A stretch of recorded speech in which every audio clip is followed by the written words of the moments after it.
This is Agriculture Today, and I'm Samantha Bennett with the K-State Radio Network. We begin today's show with information on the causes of yellow wheat. K-State Nutrient Management Specialist Dorivar Ruiz Diaz provides us with information on soil fertility concerns. In addition to soil conditions, K-State wheat pathologist Kelsey Anderson Onofre addresses potential viral diseases that can lead to these less than favorable outcomes. We continue the conversation on the causes of yellow wheat with Dorivar and Kelsey, but are also joined by Ron Wilson with the Huck Boyd National Institute for Rural Development. This week, Ron highlights Salt Creek Farm, a direct-to-consumer business that now sells to consumers across the nation. With cool season vegetables already planted, K-State Research and Extension Horticulture Agent for Riley County, Gregg Eyestone, ends today's show explaining that it's time to start thinking about warm season vegetable planting. That and more is coming up ahead on Agriculture Today.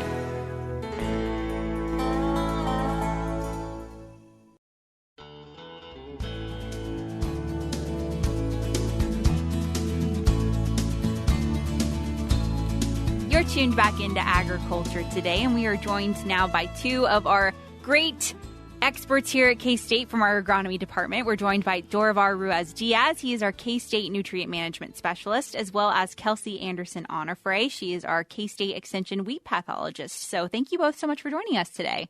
Thank you. Oh, thanks for having us. Absolutely. So today I have both of you in, great experts, like I said, to talk about some of the causes of yellow wheat.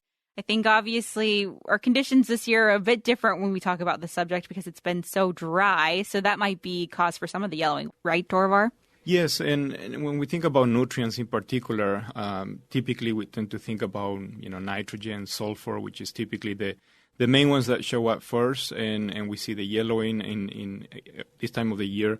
But one thing that's been interesting this year also with the dry conditions is that some other factors such as low pH start to show up. And specifically, a few situations that we saw this year is aluminum toxicity. So this basically happens when the pH is low enough for the aluminum to be soluble in the soil and basically creating toxicity to the root system. So we basically end up with very short, affected roots. And of course, that combined with the dry conditions, we start to see symptoms that may be similar to nutrient deficiency. Sometimes you may confuse this with phosphorus deficiency, or sometimes the wheat crop just look very kind of a drought affected, essentially, just because, again, the access to water and nutrients is really affected by this low pH problem.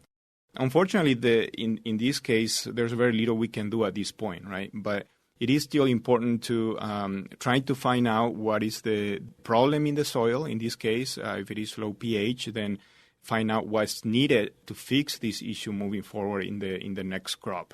A few numbers to keep in mind. Typically, if you see pH values below 5.5 or 5.2, you start to see some of these problems show up. And like I say, it tends to be more. You tend to see it more during dry years. Another key factor as well is the aluminum, soluble aluminum in the soil. When you see numbers above 25 part per million in the soil, then again, you start to see some of that aluminum toxicity problem. So this has been maybe a little bit something that we tend to see more when you see dry conditions. Again, just because that combination of affected roots and dry soils make things worse. Sure. So you mentioned other causes of yellowing wheat can also have to do with nitrogen and sulfur deficiencies, right? So when you're differentiating between that or pH, is testing your soil really the only way to figure it out? Yes, and in the case of nitrogen and sulfur, which nitrogen, of course, is going to be the most common issues that we tend to see, is a little bit easier to recognize, right? We tend to see the chlorosis, usually in the lower leaves, typical of nitrogen. And in the case of sulfur, it can be similar, and there are some differences that we need to emphasize. One thing that's very typical of sulfur is that we tend to see that chlorosis, that yellowing in the younger upper leaves, as well as how it's distributed in the field. And this is something that also important to keep in mind. What is the distribution of these symptoms in the field and whether or not it's going to be related to soil conditions. So that's another factor that we need to keep in mind. In the case of sulfur, we tend to see deficiencies show up usually in sloping areas where we have low organic matter. And again, that's typically where it tends to show up first. And I mentioned here organic matter, and again, nitrogen and sulfur both are really depends on organic matter as a main source. And again, in this case, in this year with the dry conditions, mineralization of those nutrients can be also lower because, again, we do need microbes, good moisture, basically for that process to happen. So this is another situation that we may just see less nutrient basically cycling in the soil in general. Of course, in the case of nitrogen, we need to think about also what we have in the soil. And you mentioned soil testing, and I think that's really the key is we need to know what we have in the profile coming in. This year, with the drier conditions, the last couple of years, really, in some cases, we do have enough nitrogen in the soil. However, until the root systems start to explore more, sometimes you are not getting into that nitrogen that you have maybe a little bit deeper in the soil. So as long as we know how much nitrogen we have in that soil, I think some deficiencies that we see today as the crops develop and we get some moisture, that's going to basically access that nitrogen and we're going to have good growth.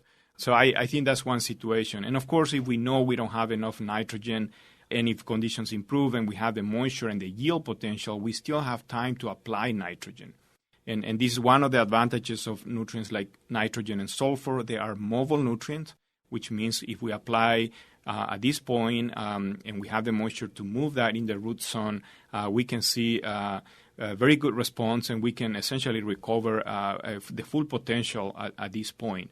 And so that's something to keep in mind. Again, a lot of this will depend on what's happening in the next few weeks in terms of moisture and again, the potential of applying more nitrogen or sulfur, which again is also a mobile nutrient.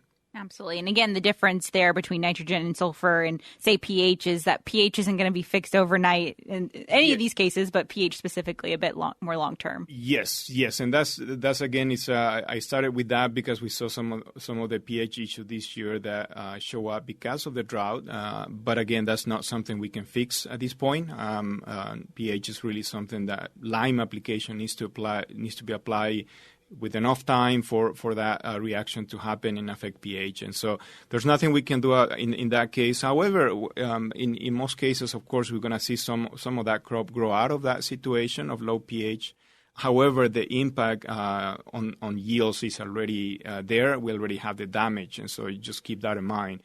And so, again, we're going to have to fix that problem for the next crop. Absolutely. And we're talking about causes of yellow wheat here, Kelsey, and soil nutrient management. That's not the only issue that we can run into. It can also be caused by quite a bit of disease, right? Sure, yeah. So that's another thing that we think about when we're diagnosing a field that might look yellow. And I think, this year we're probably seeing sometimes several causes, right? Sometimes we have, as Dorivar was mentioning, nutrient deficiency compounded by the drought.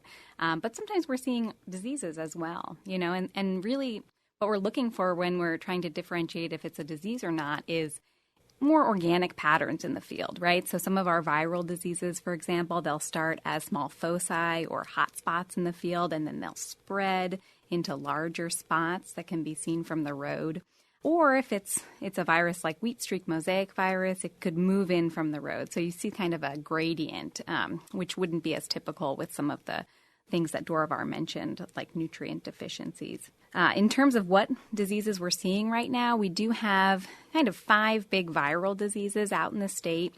2 of them, that's our soil-borne mosaic virus and spindle streak mosaic virus, they're starting to fade now as temperatures are rising. So those are really problems in eastern parts of the state. They're vectored by this little fungal-like organism that kind of swims through the soil and infects plants. Most of our varieties in the eastern part of the state are resistant, but there are a few that are not, right? So that can be something that we see early in the spring and can affect yield if we do have that issue in the field.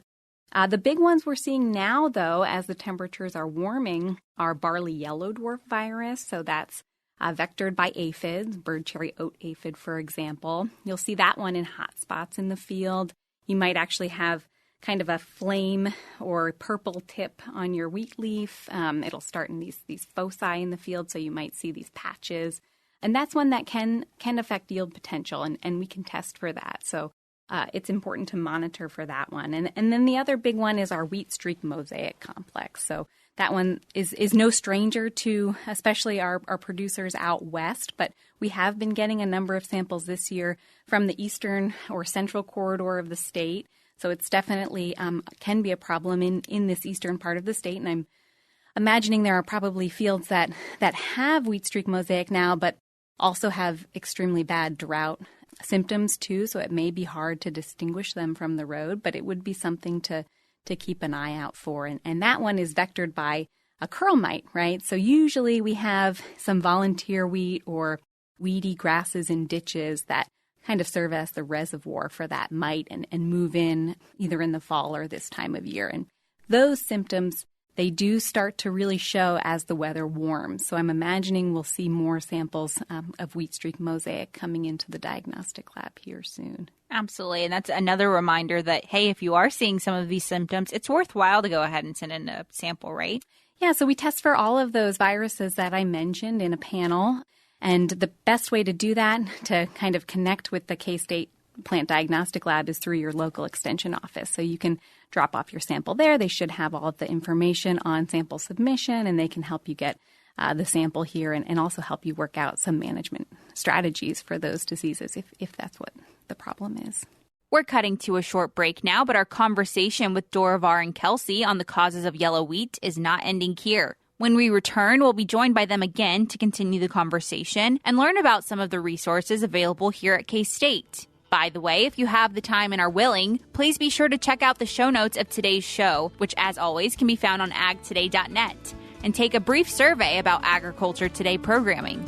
A group of undergraduates here at K-State are collecting data on our listenership and would much appreciate your involvement. Again, the link to that survey can be found in our show notes at agtoday.net. We'll be back with more ahead on Agriculture Today.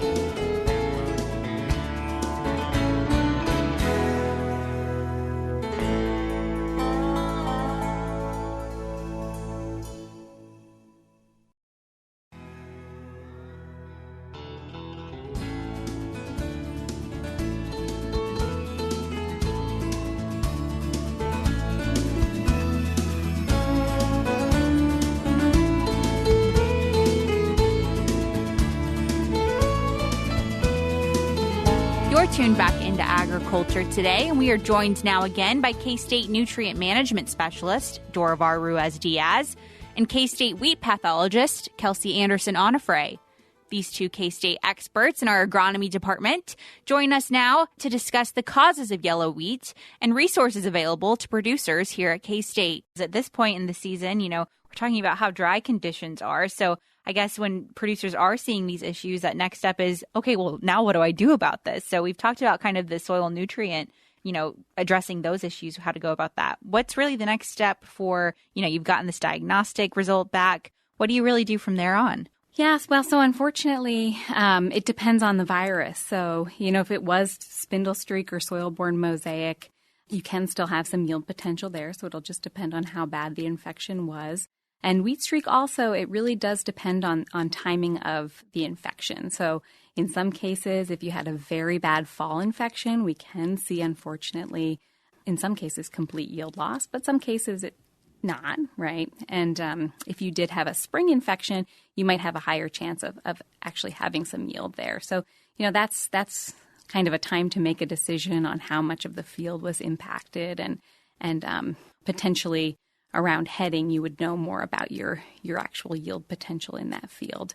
For future years, though, it's good to really think about variety selection. If you do have some fields where you've had some history, you might actually have some volunteer, and those mites are around. It's important to look at varieties and be mindful of variety resistance for those viruses. Absolutely. So another reminder that testing now is still even a good idea, even if it won't help this year's crop, it might help futures. Sure, absolutely. And testing is always good, in the case of the worst case scenario where you need to have a crop insurance adjustment. Absolutely. Yeah, great reminder there. And, you guys have been great about putting out articles recently on the Agronomy eUpdate, and timely reminders like what we're talking about now is a recent one that you guys shared. So in the coming weeks, what can producers maybe anticipate seeing on the Agronomy eUpdate from you all? Well, from the disease side, we're constantly monitoring rust diseases, so the diseases that move from the south, stripe rust and leaf rust. One very interesting thing is that there's been very little stripe rust activity in Texas and Louisiana, some of our southern states, because of lack of moisture. So that's good news. Of course, we would like to have the moisture to, support that disease. Usually that means good yields as well, right? But I think we probably are not looking at a bad stripe rust year, right? So we probably will put out some more information about stripe rust. Leaf rust, on the other hand, there has been some leaf rust building in Texas. We're still monitoring that, but I wouldn't say we're out of the woods yet with our rusts that prefer that warmer weather. So we're just going to keep an eye on leaf rust this year just to make sure that doesn't become a problem late in the season. So we'll probably put some more information about those rust diseases in the next couple of weeks. And from the nutrient management standpoint, one thing that I will always like to emphasize is the in-season monitoring of nutrient levels. And we haven't talked too much about tissue testing today, but again, that's another great tool for diagnostics. From the nutrient standpoint, at the Soil Testing Lab, we do both soil and tissue analysis. And this is one great way to find out what are the limiting factors. And in some cases, again, we are able to do something about it this season. In other cases, it's information that's going to be very relevant for the next season. Absolutely. Well, some great resources shared today. Obviously, the Agronomy eUpdate here at K-State, one that I'll link to for sure in our show notes, as well as a link to our Diagnostic lab, as well as our soil sample testing lab as well. Some great resources for you all tuning in. I know we're trying to make the most of the crop that we have this year, even though it's some extremely challenging conditions. But luckily, again, we have fantastic experts here at K-State, such as Dorivar and Kelsey, that are kind enough to join us on the show and share some relevant information. So thank you guys so much for your time today. Thanks for having us. Thank you. Absolutely. Once again, everyone, that was K-State Nutrient Management Specialist Dorivar Ruiz Diaz and K-State Wheat Pathologist Kelsey Anderson Onofre, discussing the potential causes of yellow wheat this year. Again, all of the amazing resources that they mentioned during today's show will be linked in the show notes of today's program at agtoday.net. We're continuing now with Ron Wilson, director of the Huck Boyd National Institute for Rural Development. He joins us today for a Kansas profile where he highlights Salt Creek Farm, a direct-to-consumer business that now sells to consumers across the nation and restaurants in Kansas City. This is Kansas Profile. I'm Ron Wilson, director of the Huck Boyd National Institute for Rural Development at Kansas State University. Let's have a steak dinner at the beautiful Savoy at 21C restaurant in downtown Kansas City. Where did this Black Angus beef come from? It was brought here directly from a farm in the Flint Hills of rural Kansas. It's today's Kansas Profile. Sarah and Jay Shivers are the owners and operators of Salt Creek Farm in Greenwood County, where Sarah grew up. She is the daughter of Don and Jan Stevens, who run cattle at Rafter S Ranch. Sarah went to K-State. She earned a master's degree at the University of North Texas, where she met her husband Jay, a country boy who was getting a master's in urban planning. They then lived in the Dallas area, and Sarah worked in nonprofit management. Sarah had always wanted to come back to the ranch to help her father. She shared that desire with her husband. We knew we wanted to move to Kansas, but urban planning jobs are few and far between, Sarah said. On our honeymoon, we daydreamed about selling beef direct to consumers, she said. When their first daughter was born, Sarah was home on maternity leave and spotted a posting for a job opening for a city planner in El Dorado, Kansas. She passed it on to Jay, and he applied. Within 5 weeks, he accepted the job, and we bought a house sight unseen in Kansas, Sarah said.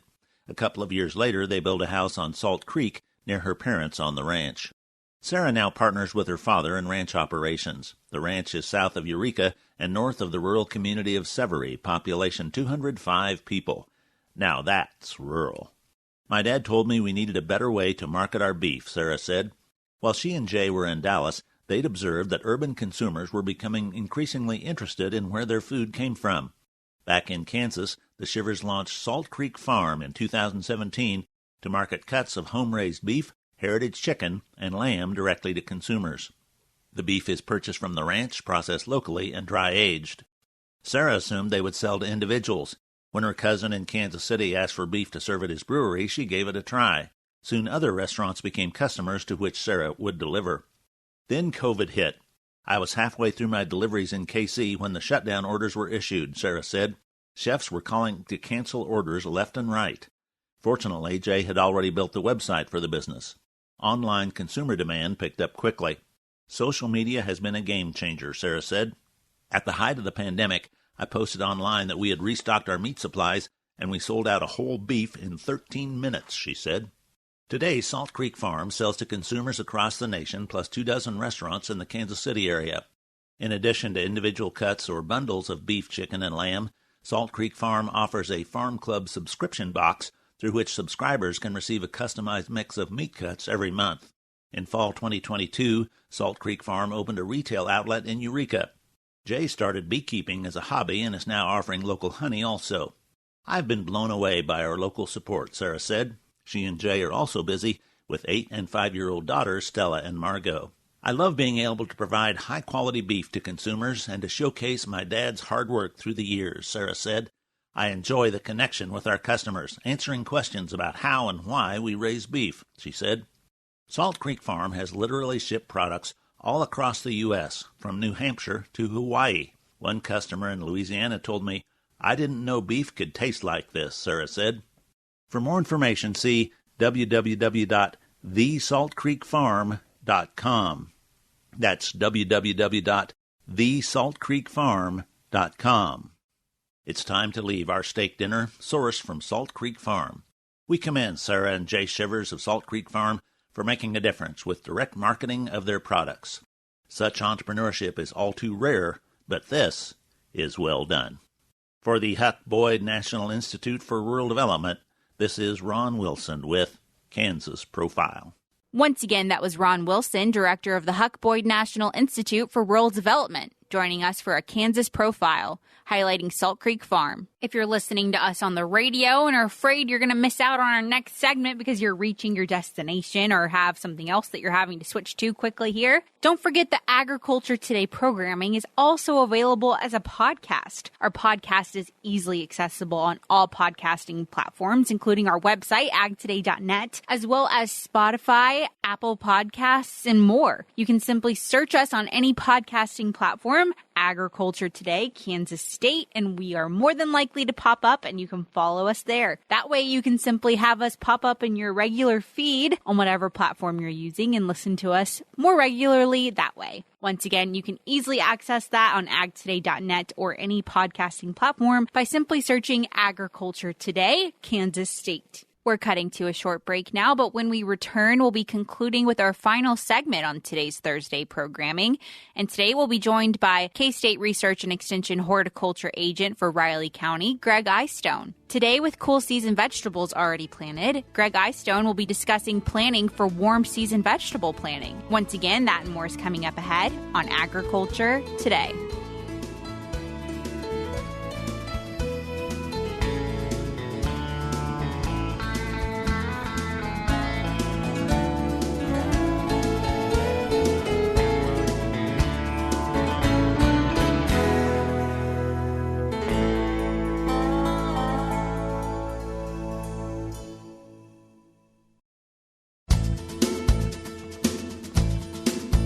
This is Agriculture Today. Along with Samantha Bennett, I'm Jeff Wickman.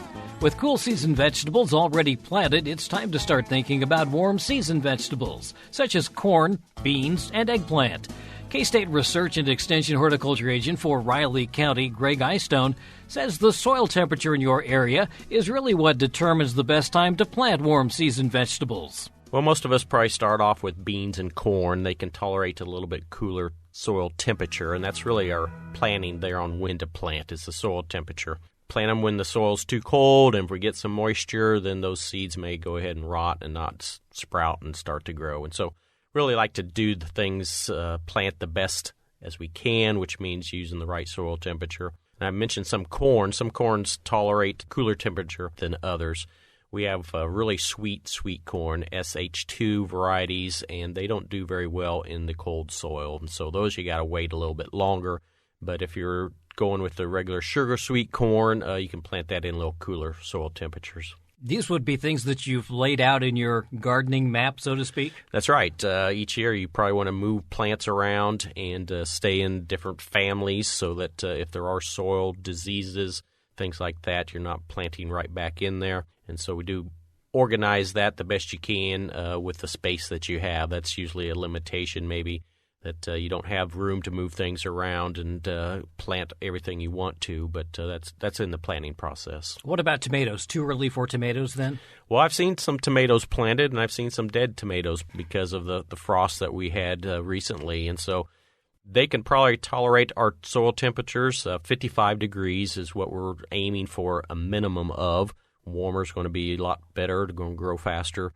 But if you protect them from that cool temperature, covering them if that's the activity you want to do, and if you can predict the weather. We have forecasts, but sometimes those don't materialize. And so you could plant them now. Soil temperatures probably reaching there, but you maybe have to prepare to cover those up. So generally, at least in the Riley County, Manhattan area, we're looking at mid-May. Mother's Day is usually a great time to plant without having to worry about covering them typically. If you're doing a raised bed garden or a container gardening, does the soil temperature vary in terms of maybe just a garden bed? Yeah, so typically raised beds will warm up a little bit quicker, and your containers, whether you may start something in the house where you can moderate the temperature, but they also, if the volume's not very large, they can really cool down faster than, say, in-ground temperatures. And so it depends on the size, I guess, of your container.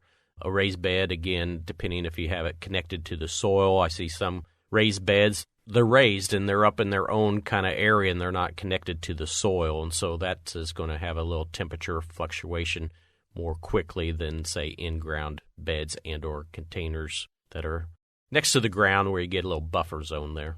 We mentioned those early planted crops, and as those mature and they're harvested, then you can possibly start to reuse that space? That's right. Very good point. So we keep something growing in the garden year-round if we can. And so hopefully as your lettuce and radish and those crops are harvested, you make room for your later season crops. We're starting to talk about eggplant. We're talking about peppers, and all those are really warm-loving plants. The last thing we typically plant is sweet potatoes.